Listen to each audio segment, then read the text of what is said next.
maison de l'escargot.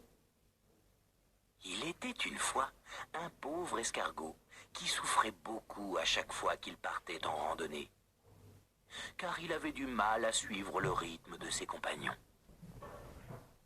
La coccinelle était aussi rapide qu'une souris. Le mille-pattes, avec ses 1000 pattes, ignorait la fatigue. Le scarabée prenait même le temps de faire des escapades vers les fleurs. Le pauvre petit escargot, lui, peinait, soufflait, transpirait, tout seul et loin derrière, abandonné par les autres qui n'avaient plus la patience de l'attendre. Quand le petit escargot parvenait enfin à rejoindre le groupe, les autres petites bêtes s'étaient déjà bien reposées, avaient bien mangé et après avoir bien joué, avaient préparé le campement et dormaient depuis bien longtemps. Et comme il n'y avait plus de place, le petit escargot devait coucher à la belle étoile.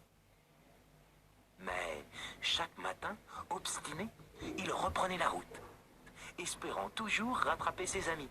Pour ne pas s'ennuyer pendant le parcours, il sifflotait, regardait à droite et à gauche, saluait les petites bêtes qu'il rencontrait. Un jour, qu'il avançait le nez en l'air pour admirer le vol d'un beau papillon, le petit escargot buta sur une surface dure qui lui fit perdre l'équilibre. Oh ben ça alors, mais qu'est-ce que c'est?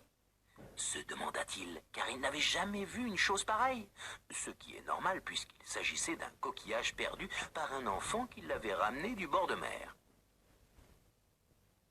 D'un naturel curieux, et comme la chose ne bougeait pas, le petit escargot alla voir de plus près et inspecta l'intérieur attentivement. En y pénétrant, il s'aperçut qu'elle était parfaitement à sa taille et de plus très légère à porter. Ah, c'est super! Jubila alors le petit escargot. Je vais m'en faire une maison! Et il se mit en route, le coquillage sur le dos. Quand il arriva au campement, tout le monde dormait déjà. Mais le lendemain matin, en sortant de son coquillage, le petit escargot remporta un très grand succès. Et toutes les petites bêtes ressentaient une pointe d'envie. Ainsi, le petit escargot n'avait plus besoin de se construire une maison chaque nuit. Il ne craignait plus ni le grand soleil, ni la pluie, et pouvait faire une sieste quand il le voulait. Les petites bêtes de la forêt cherchèrent alors toutes une maison à se mettre sur le dos.